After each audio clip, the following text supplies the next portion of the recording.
Hello, everyone, and welcome back to Out of the Box with Christine. I'm your host, Christine Blosdale, and you have tuned into an incredible show. We're going to be talking about an emotional potty trainer. And my guest today, I love that. I love that title. My guest today is Rachel Kaplan, and she is a licensed psychotherapist. She's been a psychotherapist for 13 years. You look too young to be a psychotherapist for Thank 13 you. years. Well, I started young. Yes, you started as a baby. And Rachel has been relentlessly studying healing from a very young age. And you're going to tell us a little bit about what got you on that path. That's part of the beauty about this program is we get to talk about how you got to where you are right now. So Rachel Kaplan, welcome to Out of the Box with Christine. Thank you so much. I love being out of boxes. What box? So I had mentioned that you started your journey into studying healing with people at a very young age. Do you mind sharing your story with our listeners? I'd love to. So it's a bit tragic, as the start of most good therapist stories are. And that was at my first, I like to actually say my first attachment. Of course, I was attached to my parents because I needed to survive, but I was always a little aloof with them. So the first person that I wanted to be as close to as possible was my first boyfriend. And he became my entire existence for a couple years. And then basically kind of pulled me into a very complex and deceptive lie and then committed suicide. And the subject of his suicide note was this cryptic message that only I understood that basically just meant make sure I didn't do it too. Because I was trying to stop him from doing it by threatening I would do it too. So that, are we allowed to swear on your show? You go right ahead. That fucked me up. Yes. Yeah, that was really devastating and was a death for me. I think suicide for anyone who has been close to it at any age is one of the most painful things that humans go through because of the shame and confusion and guilt. But certainly as a teenager, I was 14. He was 14. So by 16, as I started recognizing by 15, I was studying suicide, but by 16, as I was recognizing some of the impact on my emotional system, my ability to attach, I became relentlessly focused, as you read in my bio, to try to find relief. And that sent me on this wild journey where I ended up focusing a lot on East Asian religions and living over there for a year and studying yoga and hands-on healing techniques, and certainly came back and studied psychotherapy as a professional. And so kind of weaving together all of the approaches on healing. And then the final most influential impact on my own journey and what I am showing or teaching in my podcast and soon to be book, please God, what you refer to as emotional potty training came through a native trained mentor healer. So, I feel like what's cool is I feel like a synthesis of all of the world's healing technologies. And the amazing thing is that, what actually helped me after 25 years, the thing that was the most profound, and the thing that I think is really essential in emotional healing and is not exactly understood by the psychotherapeutic world is as simple as taking a shit. It really is. Which is amazing. That's part of the name of your podcast show, right? It's the Healing Feeling Shit Show. The Healing Feeling Shit Show. Yeah. I love it. Yeah. And the jingle, which was the first thing I did when I was absolutely crystal clear I was starting a podcast. I'm a big music junkie. See, my water bottle says no music, no life. I was like, we need a jingle. And so it ends in a flush. I won't sing it because I want your listeners to be able to have the joy of going to hear it. But yeah, there's really good news in that because, when we're in pain, which everyone is, there's no human who's alive who won't have pain. It's part of the journey. It's inevitable. Just the same way aging is, the same way the reality that everyone we love, including ourselves, will die. There's pain here. It's impossible to be a human and not have pain. And so much of what our economy and our culture is built around is people profiting off of giving us alternatives to our pain. Now, the problem is none of those alternatives work. Like no amount of consuming sweaters or cocaine or pornography or success and, resume building, none of those actually take away our human pains, our insecurities, our grief, our fear. And what I'm coming out with is letting people know, good news, everyone, you're not supposed to get away from those things. And if you try, that will lead to, destructive forces. It will lead to what I think is at the root of imposter syndrome, at the root of most addiction. It will destroy your relationships. And what you can do instead, and what works, is you can learn how to reconnect to your body and to the organic mechanism that the emotional system is. And and that hence the pooping. So it's like in the morning, Christine, whenever you last took a poop, when you had the feeling in your body that you had to poop, did you think, well, should I eat something or buy something? Or maybe No. At this age, if I feel that movement, I go, yay. Good to know. Yeah. You go poop, right? Yes. You get yourself to the bathroom to go poop. So, and almost everybody knows that, and I've learned the humbling truth that not everybody has an easy time pooping since I've come out with the show. And I say, learn to have your feelings as easily as you poop. A lot of people are saying, well, that's not that easy. But I guarantee that 99.999% of us are more instinctive and responsive to the feeling that we have to poop than we are to the feeling that we have to have a feeling.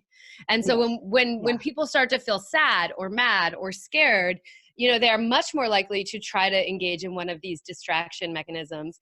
And what I'm saying is, why don't you learn how to identify that sensation? Because what are emotions? They are clusters of sensation. They're really intense and they roll through our bodies in squads. That's how I refer to them. So we learn how to be like, oh, wait, I know what that feeling feels like. That's anger brewing, or that's an ache in my heart. I think I might need to cry. So we learn, how do you slow down to recognize the sensation?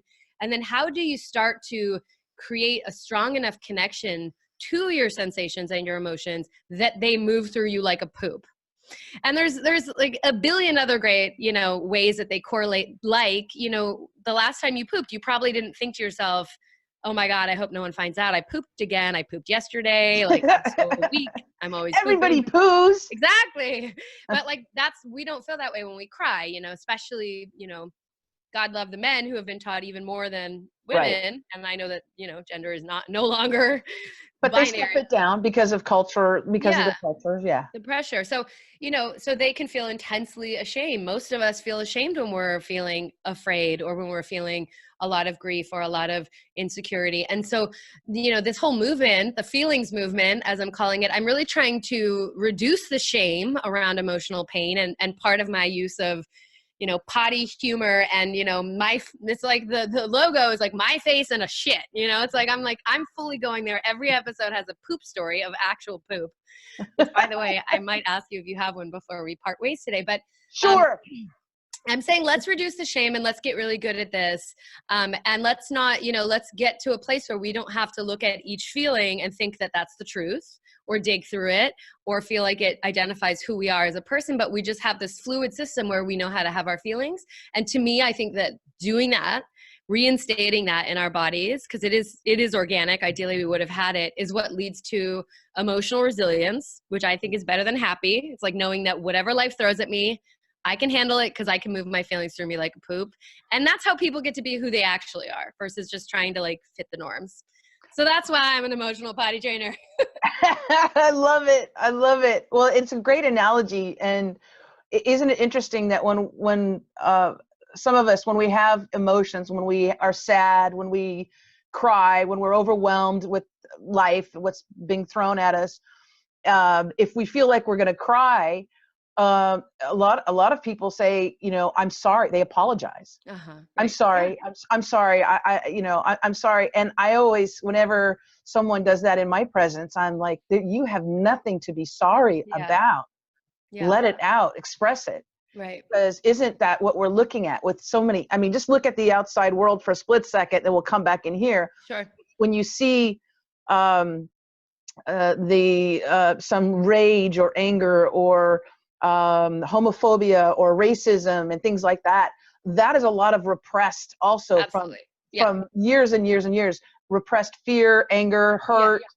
all of that. So if we could take care of this and make sure everybody has a nice emotional poo, Right. then we probably will have a few happy Absolutely. people walking around, right? Yeah, it's 100%. It's like my contribution to the well-being of the earth. If we're going to survive this phase, I think that, we're not going to see political leaders and CEOs, corporation execs having empathy for humans and for impacted humans and displaced and oppressed humans if they are avoiding their own pain. Because the ability to have empathy relies on our ability to feel our own pain.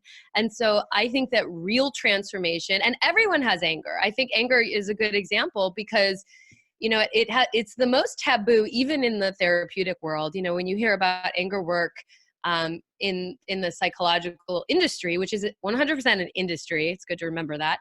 Yeah. They're talking about managing anger. And my mentor was really deeply earth connected, and his medicine is very connected to the earth. And so he helped me look at the emotions elementally. What do you think anger is elementally? If you had to choose one of the elements to correspond with anger?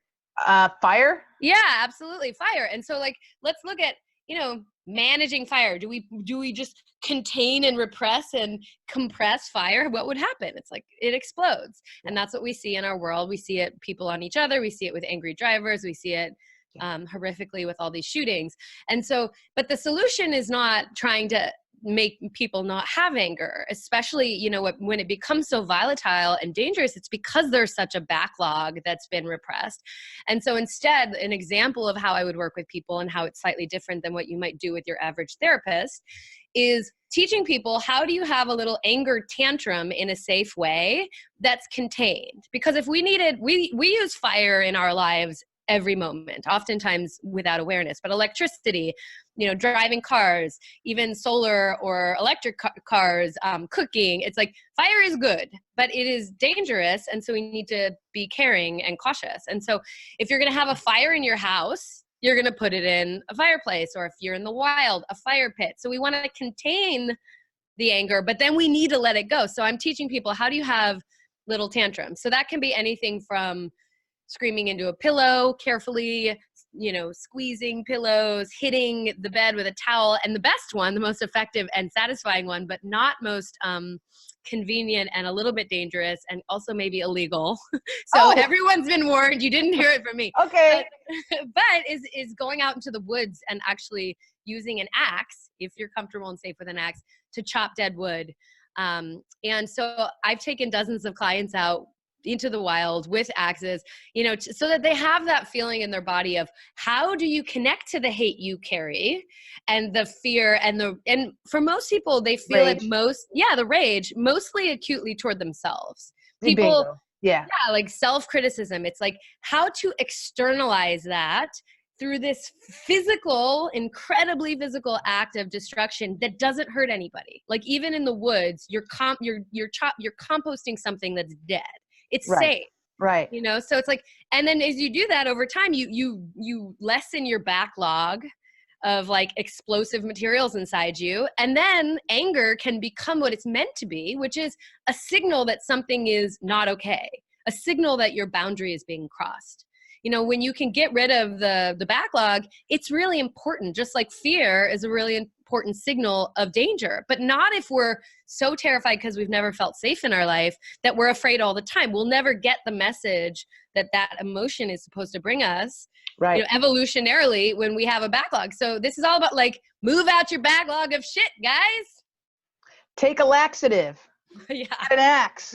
Mm-hmm. I wanted to cover, there's a great deal of that I've noticed with people, from being on social media and seeing some posts and things. There seems to be a great deal of people who are suffering from depression mm-hmm. and or anxiety. Yeah. Like a lot, and people experiencing panic attacks. I don't know if our wonderful audience knows what a panic attack is like, but maybe you can fill us in a little bit on that, and maybe some things that can some suggestions, some things that you would suggest to people who are experiencing a lot of anxiety, depression, but also in particular those panic attacks? Sure. Well, I do think it's true that everyone is really suffering and it's become very acute. And certainly a panic attack is incredibly acute. It is like a very intense, like a storm, a crisis of fear that is so crippling that you actually, the person experiencing it feels like they're going to die. So the breath will become incredibly restrictive. Sometimes people feel dizzy, feel, it's like fear at, a 10 or a 12 on the scale of 1 to 10, but it's fear.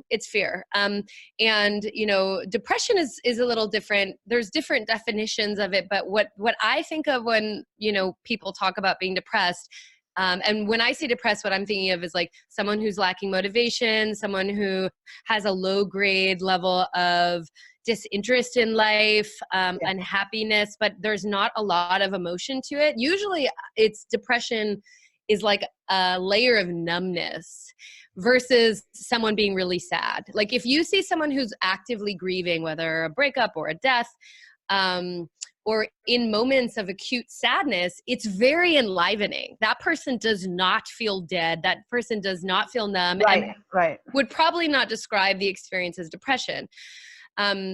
So, those are two different extremes, and I'm happy to talk a little bit about both of them. I think what we're looking at, though, is just, it's the impact or the effect of how disconnected we are to ourselves and how much, and you're seeing it online, right?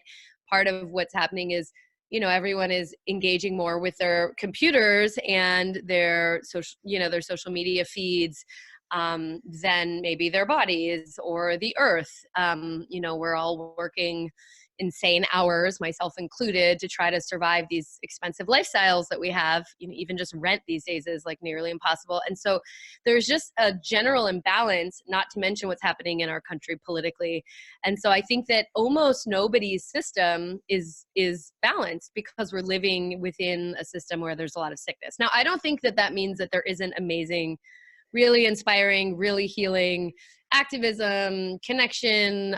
Social media does a lot of beautiful things, but to be healthy where we aren't crippled with fear and we aren't so deadened that we have no motivation to get out of our beds, we need to have a connection to ourselves as organic beings, and ideally, to other humans and to things that make us joyful and kind of more of the natural rhythms of life. And, for instance, like if you look at animals, an animal who has been injured, like a 3-legged dog, you don't see that dog, sitting around feeling bad for itself, in victim mode, or, there's a way that animals, especially animals out in the wild where they are prey, like a scared animal, a self-pitying animal is a dead animal. Like there's a way that, the natural world has systems of balance. And so part of what we're just dealing with is, coming from our own disconnection to ourselves as natural humans. And I, like what I'm saying is also to the emotions. Now, if you are, I'll talk about depression first. If you're feeling depressed, if you're feeling numb, and usually depression is a lot of anger turned in. That's another cliche you'll hear, self-judgment, self-criticism. The best thing you can do is start to get clear that the experience that you're having, and you're probably trying to medicate it with all kinds of things, whether it's food or drugs or alcohol or busyness or whatever your thing is. I call them drugs of choice. Could be clothes. Mine is clothes.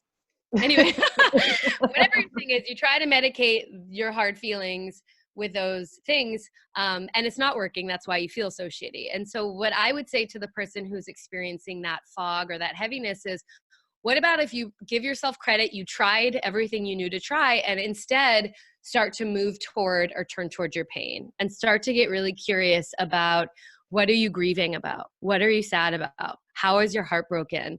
And start to learn, how do you tune into that pain in a way where it actually becomes alive and becomes something that has enough strength to drip out of your eyeballs. Like when we feel heartbroken and we allow it, we cry, there's relief, there's like a big exhale, and if you're really judging yourself, you're sure that you're a failure and you don't look like everyone else looks like on social media, then start to hit your bed about how much you're fucking up. Start to find ways to physicalize and externalize those judgments so that you can start bringing life back to yourself, so you can fight back.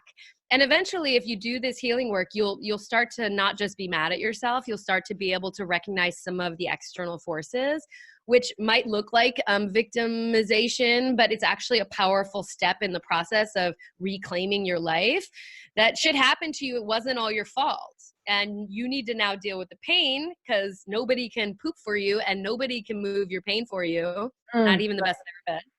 But you can start saying, no, I deserve better, and kind of fighting your way out of the deadness of depression. And I guarantee you, grief and even fear, which is very uncomfortable to really sit in, and anger, all of those feelings, shame even, which is probably the deepest of the emotional wound. Yeah, huge. All of that will feel better than the numbness you're feeling that has you stuck in your bed. And so what the shit show is, my podcast, the first season of it, just to make a plug and also offer the help that I've offered for free, which is an interesting idea. But anyway, is literally the best I have to offer. It's a step-by-step guide of how to understand how you got wounded, how to, like, both in, looking at early attachment stuff, looking at how to create a healthy relationship to your wounded parts, and then how do you actually move your feelings. So there's an episode 5 is like the mechanics of it. Episode 6 is like, that sounded easy, it's not. And then 7 through 10 each break down one of the core emotions. So it starts with anger, and then sadness, fear, and shame. And there's tons of suggestions of how do you actually move these feelings. The whole season is woven in. There's 6 hours of my clients woven in, and I also do 4 little mini live unscripted therapy sessions. So it will guide you one step at a time through how do you connect to your feelings and move them. And at the end of it, I guarantee you will not feel as depressed. People who have access to their emotions don't feel depressed. So if you don't have an And just so people know, and we'll put links to all this, the podcast show that they can listen to is healingfeelingshitshow.com. healingfeelingshitshow.com. I can't wait to put that in the captions here. That's my website. And in my website, the I is an I. On iTunes, the I is an asterisk, because in the end, iTunes calls the shots. And when they said, and therefore any place you go, iHeartRadio, all those places. But when iTunes says, no, you can't swear, I was like, because Facebook was like, you can't swear, you can't pay for ads if you swear. And I was like, fuck you. But when iTunes said it, I was like, okay, whatever you want. Yeah, so that's season 1. Now I'm pretty deep into season 2, and season 2 is more of like conversations like this. I brought in a lot of experts. There's more therapy. It's kind of enhancing that core level healing. Let me just speak briefly to panic attacks. Yes. So fear is an interesting emotion because it's so fundamentally destabilizing for us. So, in the process of learning how to feel your feelings, it is one of the harder ones. It's also really important because if you're afraid of your feelings, which, most of us are, it's like a gateway door to feelings. Because if you're afraid of them and you can't handle fear, then you're not going to get deeper into your emotional onion than that. And so there's slightly different techniques I give around how to deal with fear, which, I think the most useful thing is if you want to learn to have your fear, which you need to have if you're having panic attacks. Panic attacks are, you're probably at a base level. Your emotional baseline is that you're in pretty constant fear. You're probably managing it most of the time. And then sometimes it is just spiking so intensely. Something triggers it, right? Yeah. Sometimes, not even always, but it's just like your system can't keep it down anymore. And the force at which it comes out is just completely crippling. And so for someone who's dealing with that, you really need to be almost daily doing activities and focusing, maybe not every day, but like I'd say 3 to 4 times a week at least, on how to be in the fear. And how to move the fear. And so, with most of the emotions, and I talk people through this in episode 5, you go into the feeling, and then at the end of the feeling, you go back into question, like using your mind and what I call reality testing. Now, most of the humans alive, the way they're shooting themselves in the foot with how to be in relationship with their feelings is we get a feeling and we talk ourselves out of it the next moment. Right. So you might be like, God, I'm really scared my partner is going to leave me. And then immediately you're like, no, but like they love me and they like they can't, whatever, you know? And so there's this dipping into a feeling and then immediately jumping out of it. And so there's no relief, you know. It's Correct. like feelings aren't rational. They're emotional. It's a different system. And so what the art of learning how to have your feelings is, you need to jump deep into the feeling and just let your body feel how true it feels. Yeah. Oh my God, I'm doomed to be left. They're going to leave me. Oh, it's going to hurt so bad. You like see if you can't cry it out or if you need to shake. So fear, you know, I can come back to that. But so the difference with fear work is that usually it's so terrifying that before you go into the whole feeling, you need to do a little reality testing. So you need to be like, okay, I have a roof over my head. These 3 humans are not going to let me live in a gutter and or die, or, you know, to whatever extent they can help me. I'm okay. You know, I seem to wake up each day after day. So you establish whatever bit of safety you can. It's kind of like if you were rock climbing or the cave spelunking. Is that what you call it? Spelunking. Yeah. Yeah. You would hook into something. You have a rope. You hook into reality and then you go either high or low. So with fear, it's so unstable. It's so terrifying that you want to do that first. And then you really let yourself feel how afraid you are. And with fear, the tip I'll give is that there's generally 2 energetics with it. That's why I don't teach it first, because, you know, it's complicated. Like with anger, we explode. It's an outward vibe. Right. With sadness, we implode. We need to collapse and swaddle and slow down and release down, like tears come down. With fear, it's both, and also shame, it's both.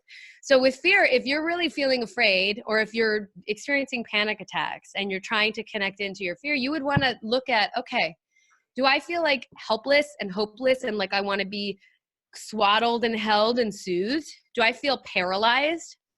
Or do I feel like, oh my God, I'm so freaked out, I'm twitchy, I'm shaking, I'm anxious?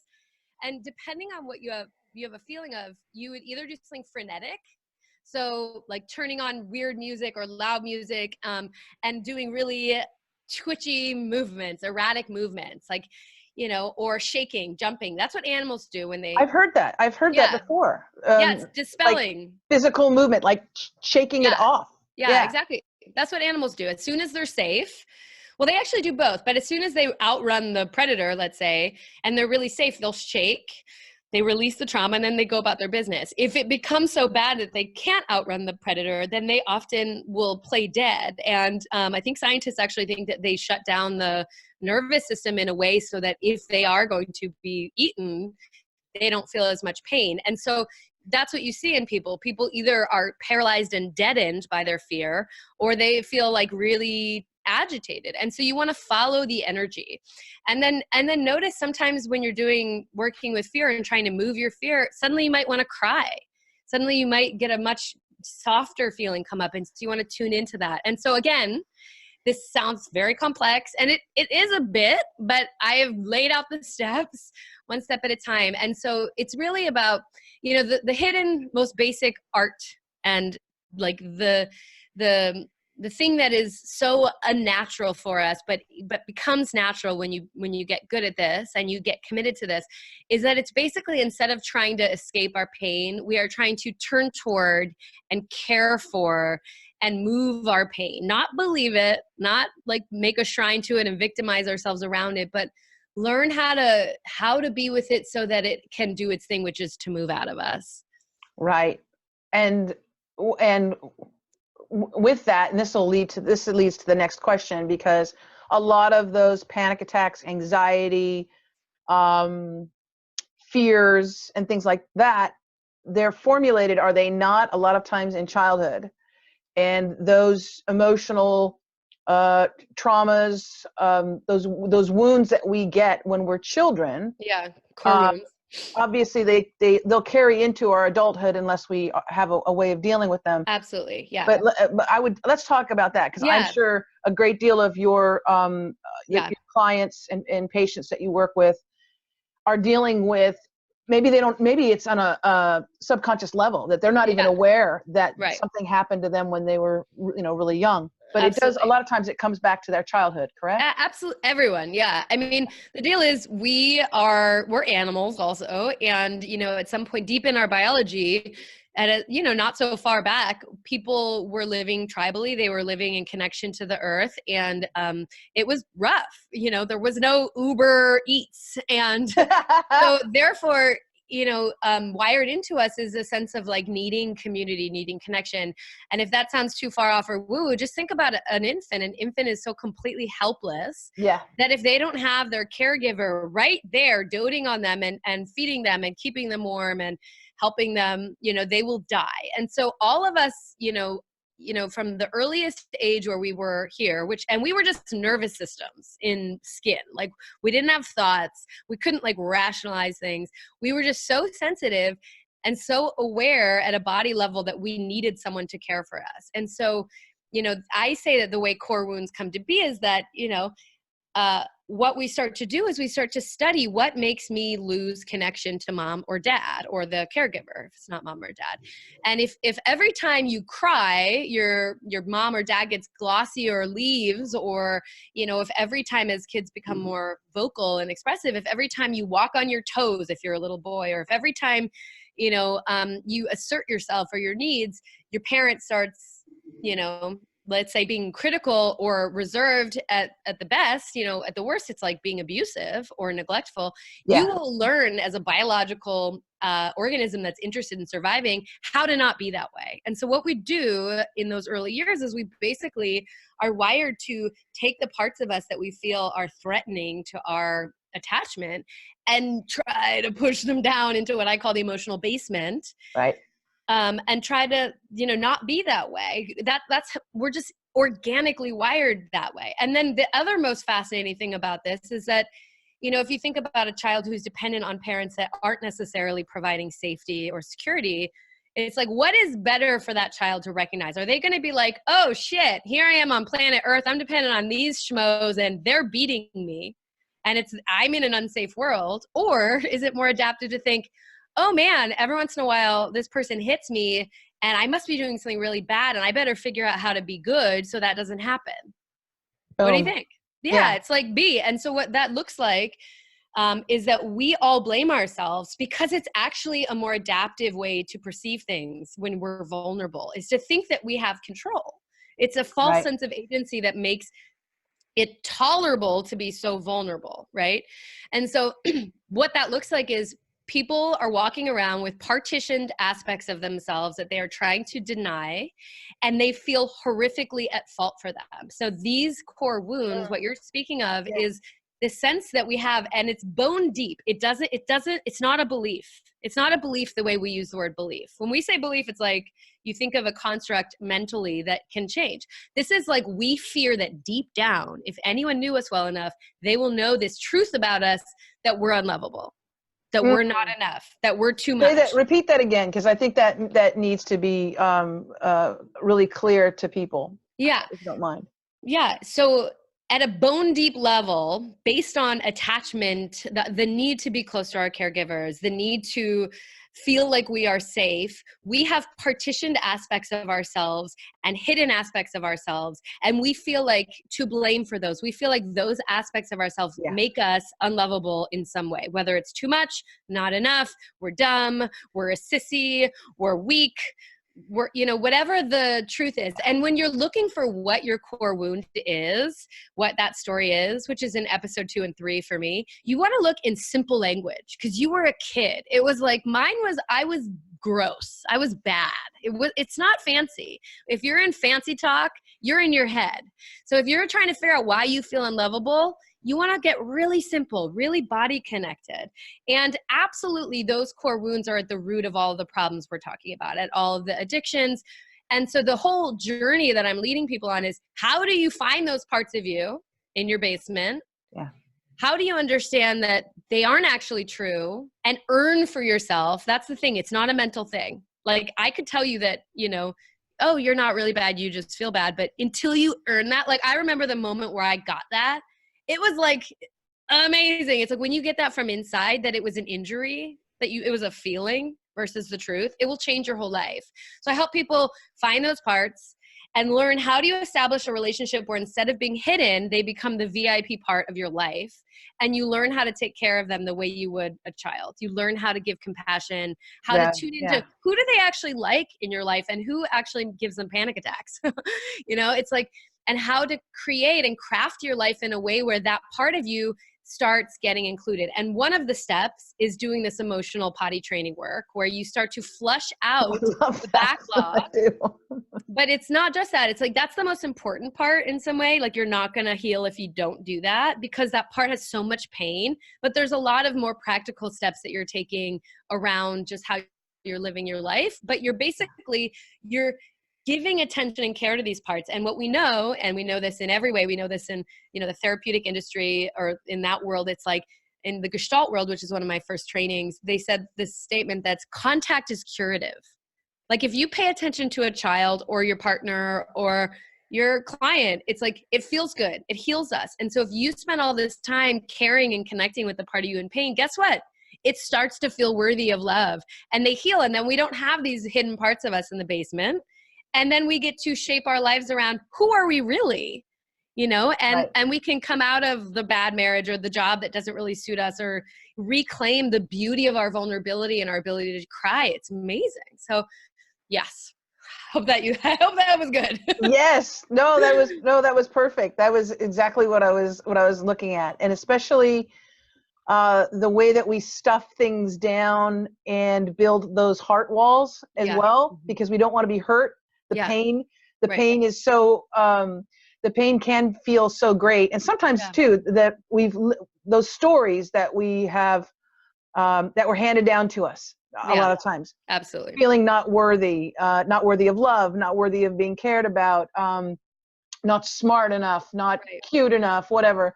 Those stories, we tend to replay them over and over in our heads, and we believe them. So we're playing like an avatar, like basically this beautiful soul in this body, this beautiful creation is in the background. And then there's an avatar of this person who's less than crap. You're full of shit. You're just not worth anybody's time. Right. And then plastered with all of the ways we're trying to act like we are. It's like there's the avatar that feels worthless, and then in front of that is like the porcelain. Everything's great. I'm amazing. Hashtag, I got abs. Yeah.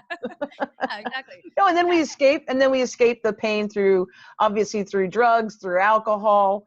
I had a relative who had lost a child at a very young age, and instead of communicating and expressing the feelings and the emotions and I mean, it's impossible to be in their shoes, obviously, to lose a child.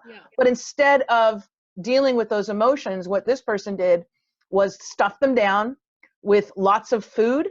I mean, just eating, and drinking to excess. For the rest of their lives. They're no longer with us. But what happened was also numbing that pain with the alcohol created a whole new set of problems. Yeah, absolutely. Right. So you're numbing the pain with the alcohol or the drugs, and then you're creating a whole new set of problems. DUI, bar fight. Your kids can't talk to you because you're hammered. Yeah. And so hopefully all of your listeners or watchers, subscribers, you've all tried it out. We've all tried it out, and we want to give ourselves props. Like, we tried out. Can we avoid these things? Can we drink it away? No. Yeah. Can we buy it away? Can we validate it away? Can we resume it away? And we can't, even if you're like the CEO or the leader, the boss, it's like some part of you is still hurting. So that's great.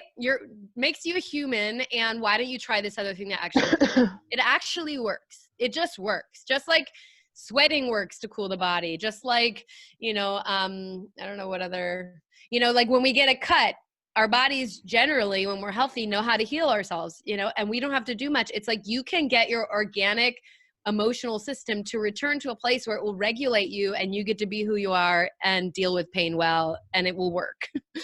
I wholeheartedly agree with that. And it's, and again, without creating new sets of problems and new distractions as well. Yeah. And trusting ourselves, becoming, knowing that we are who we are and that we can handle life. Cause as we know, life is also a shit show.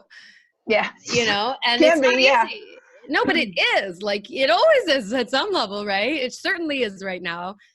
I think it always has been. And so it's like how to be resilient in the face of those challenges that are inevitable.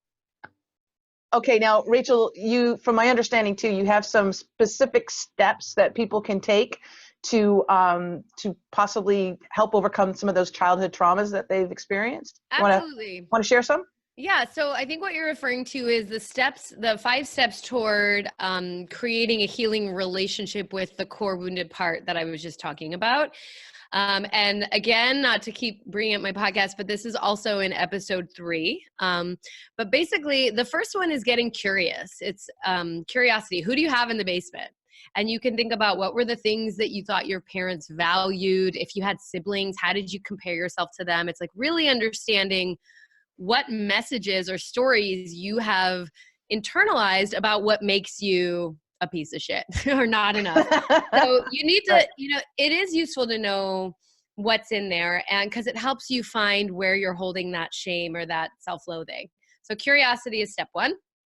Step 2 is about communicating or checking in on this part. So what I suggest for this is find a picture of yourself at approximately the age where you were, like, in your opinion, the least acceptable. So, or where you felt like the awkwardness set in, or you realized you weren't quite getting the memo, that you didn't have it right. Pull a picture out. If you're willing, take a picture of the picture with your smartphone, which I'm pretty sure you have if you're sitting here in a podcast or YouTube video, and make it your home screen, or at least put it somewhere where you see it. Put it in your house somewhere beautiful, like a little altar, or put it I have one. on a mirror. Beautiful. Yeah. Put it on your phone. We know we look at our phones all goddamn day.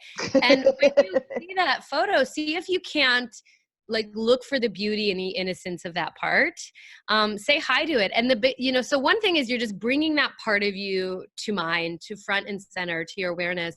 And then throughout the day, you want to check in on that part. You want to communicate. So it's like, it might be, if you had a nickname as a kid, little Rachy, little Chrissy, little whatever you think of as this younger part, you almost imagine it's a separate part of you.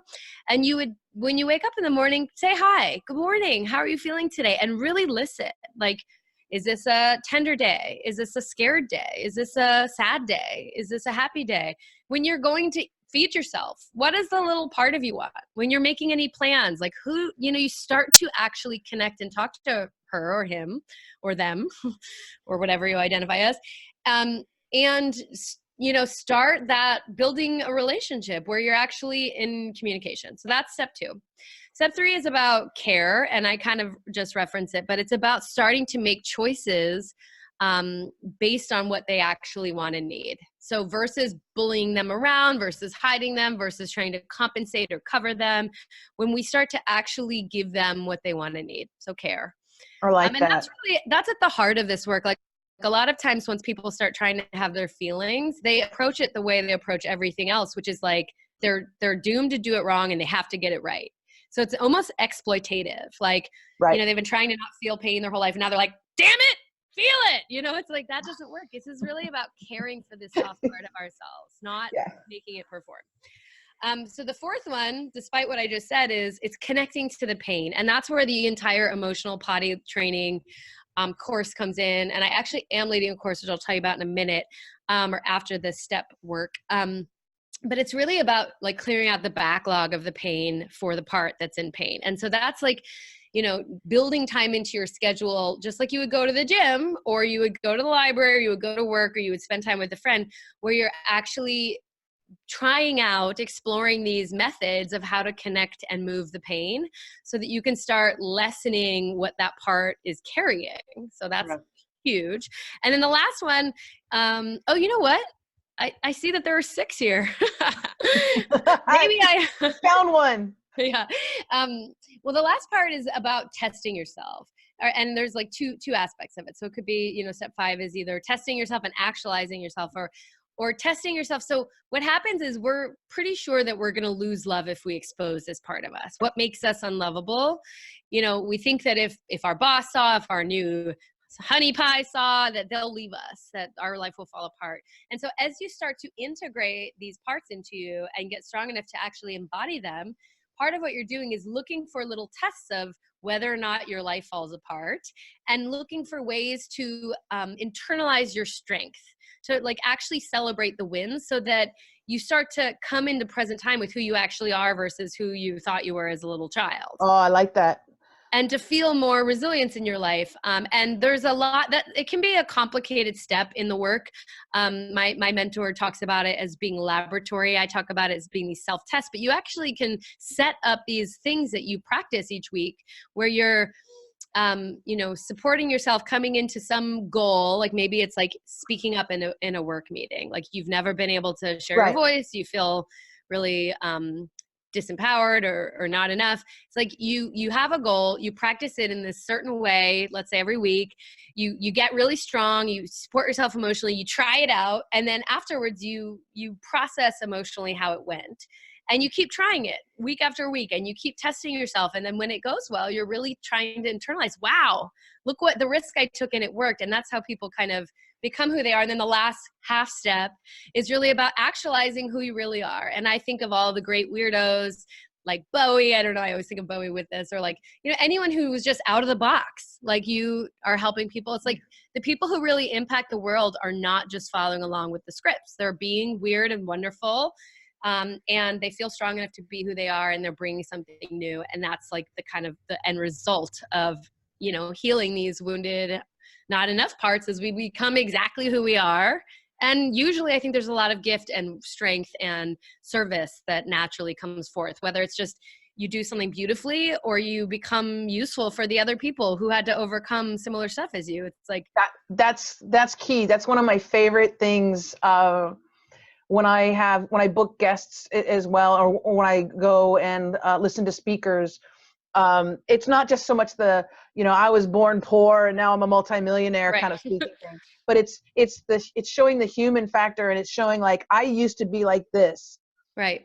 One of the most powerful ways to set, young people, and I don't mean straight, like, heterosexual, but Totally. to set them straight, like from, if they're kind of in that area where they're dabbling with stuff, is to have somebody who's like, hey man, I was in a gang, and I'll tell you, I shot people and I hurt people, and I didn't know the pain that I was inflicting until I actually met a mother of somebody that I had taken out or hurt or whatever.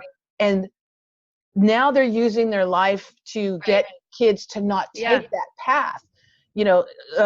Former Crips and Bloods gang members are going now and talking to young people, and it's not scaring them. It's not a thing of like, I'm going to scare you. Yeah. It's just saying, connecting. Your actions have consequences, and we don't think about it because we're so inside of our head, but it's beautiful. In pain, in so much pain. In pain. Yeah. What I think that process of having our own unique human struggle, alchemizing it, trying to transform it and heal it, and then exploring what gift it becomes that we need to give others, is really how I would define adulthood. It's like, you've grown through whatever you've been through, and you figured out how you can be useful, or at the very least not harmful.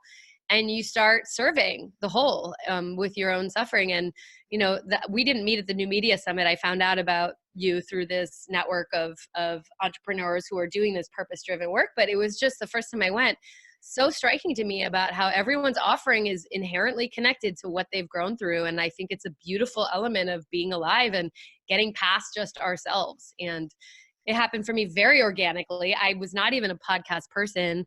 And so when I was like, I'm going to make a podcast, I mean, it was, the podcast was just the method. The vehicle. The vehicle, but it feels like it does deep honor to the suffering. And episode 4 is actually the suicide story. And in a memoir narrative form, I'm very proud of it. It's very beautiful. And just knowing how much I'm helping people through the horrific, because, it sounds pretty now. I'm like feeling pretty good at almost 40, turning 40 this year or next year. But it was really harrowing. And, I've had a lot of challenges. And so it like brings the beauty of the burden. We are burdened with our life experiences, and there's a beauty to them, and there's a responsibility. And also when we heal, I think my mentor said that to me. He said, you're going to be indebted. The level of healing you're receiving, it's a debt. And the only way to repay the debt is to fully show up to your life and to pay it forward. And somehow I'm doing that with a podcast. And then one other thing I do want to tell your listeners, if anyone's like jamming on this with me, is that I'm doing the first ever guided journey with the podcast. I'll say that I've had dozens of people from all over the country and world reaching out saying that the season 1 is better than any therapy they've ever gotten. And I get it, because it's like, there's a lot of terrible therapy in the world. If you're just going and yes, there is. and you're paying someone to moan at you while nodding, asking you how you feel, you are not getting your money's right. You're not getting your money's worth. So anyway, but so people have been having their own life-changing experiences with the content alone. And so I feel really excited because I know just a little bit of my personal touch, and it's all done remotely, that I will, pretty much guarantee that you will get major headway in whatever your healing pursuits are. If not, I don't want to promise it in 6 to 8 weeks, because the last thing will be a follow-up. It's a 6-week course that your whole life will change, but I will say you will be like deeply ingrained into a profoundly healing journey, if not already feeling profoundly better by the end. That's starting the first week of November. There is information about it on my website, healingfeelingshitshow.com. But it's basically, it will be the 10 of the 12 episodes of content. You'll do 3 sessions with me individually. There's going to be group sessions where you can work with me therapeutically or ask questions. You'll have a partner. There's going to be worksheets to help you digest the content and really internalize it. And there'll even be follow-up. So it's really like, it's going to be really big. I'm very excited. And that would be, listen to for people who you can't afford it, guess what? I gave it all for free. For people who have money and they want to invest in their healing, yes, you have and I'm capping it. I want it to be an intimate group. So it's cool that you're launching this soon, and you should get on the list and change your whole life. I like that because it also gives people the ability, they can listen to the podcast show and dip their foot in it. And if they resonate with you, or after watching this, if they resonate with you and they're like, yeah, you know what, it's time. And I like her approach. I like her energy. It's energy as well. Yeah. Totally. Then they can sign up for that course. Go deeper. Yeah. So they go, again, the website is healingfeelingshitshow.com. That's right. Healingshitshow.com. You can listen to all the shows. One more gift I want to give your listeners, and it's the way that you can find my work, and it's also free, is that I created a quiz it's at the URL yourcorewound.com. And it's like, it'll take you about 5 minutes. But it basically, you answer these questions by just numerically, and it will give you a module of like where to start in the healing work. So it might say, okay, your core wound is anger. And that's only kind of true. Like everyone's core wound is more likely shame or worthlessness and belonging than anger or sadness, but it will give us the flavor of what you want to start with. And then I'm going to send you the episode that went along with that emotion, as well as like a little video of me talking to you about how to work with it and a list of tips of how to work with it. So how cool is that? Yeah, it's really cool. So yourcorewound.com. Yourcorewound.com. It takes you just less than 5 minutes to do. That's a wonderful free gift. We like that. We like freebies. Yeah. Rachel Kaplan, it has been wonderful having you on. So let's have you give out all of your information where you want people to find you. Yeah. And we'll have you back on, because I know there's a lot to talk about in covering this in an hour. We just can't get through all the grief, the shame, the anger, the fear, healthy relationships. Oh, that's another thing. Yeah. I want to have you back just to talk about healthy relationships. Yeah, that's episode 11. It's Emotionally Potty Trained Grown-ups. Yeah. Well, thank you so much for having me. It was really fun to talk to you. I think we did a great job of that initial deep dive. And anyone who wants to connect deeper, healingfeelingshitshow.com, Healing Feeling Shit Show with an asterisk if you want to listen to the podcast, to take the quiz, yourcorewound.com. Awesome. Thank you so very much, Rachel. Yeah, thank you so much. It's been wonderful having you. And I want to thank you, wonderful listeners and viewers of this podcast show, Out of the Box with Christine, for joining us yet again for another incredible program. Remember, you can share the show. And as a matter of fact, if it resonates with you, or it's going to help someone who is going through some stuff, and we all are going through stuff, so you should share this with everybody you know. Yeah. It's really easy to do, to share the YouTube video. It's super, super easy. Like it and share it on your social media. Send it in an email if you like. That's the power of using these videos and sharing them with others. I'm just so very honored and happy to have this wonderful guest, Rachel Kaplan, on today. Thank you again. Until next time, remember also, if you want to find out more information about this podcast show, you can at outoftheboxwithchristine.com. And until next time, we'll see you then. Bye. Bye.